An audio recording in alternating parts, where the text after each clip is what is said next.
এই যে ও আমার পিঙ্কি চিনো? ও কি কি করে কও? তোমার কান পরিষ্কার করে দেয়, দাঁত ই করে দেয়, দাঁত ব্রাশ করে দেয়। ইয়েস। কামড় দিছে পিঙ্কি। ও দেখি কি হইছে হাতে। আবার কবুতর পালো কতগুলা? মেলা ঠিক। মেলা কবুতর? কত মেলা? আমি জানি না আমার জন্য বাবা জানে। আরে আচ্ছা, তুমি কি এই জায়গায় আইসা মজা পাইছো? ভাল লাগছে তোমার? মেলা ভালো।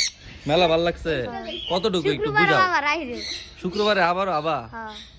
বারবার তো এই জায়গায় এত পাখির মাঝখানে ঢুকানো তো যাবো না, তোমার টিকিট লাগবে, এরপর আসলে তো টিকিট লাগবে। কি করতেছে তোমার সাথে? মজা নিতেছি। মজা নিতেছে। তোমার চশমা পছন্দ হয়েছে বুঝছো, ওরা তোমার চশমা নিয়ে যেতে যেতেছে, দিবা? খুইলা দিয়ে দাও, খুইলা পরায় দাও। একটা ঘন্টি আনবার দিয়েছিলাম, গলার মধ্যে দেয়া দিতে। দিতা, তুমি তো কোনো গিফট নিয়ে আসতা না। গিফট নিয়ে পিঙ্কির আসতা। মধ্যে দিয়ে, পিঙ্কির মাথা পিঙ্কির জন্য একটা ঘন্টা আনতে চেয়েছিলা ওরে পরায় দেওয়ার জন্য, তাহলে ও ঘন্টি বাজতো। হ্যালো কুমারী কুমারী। তোমার কথা কর অ্যাকসেন্টটা তো জোস।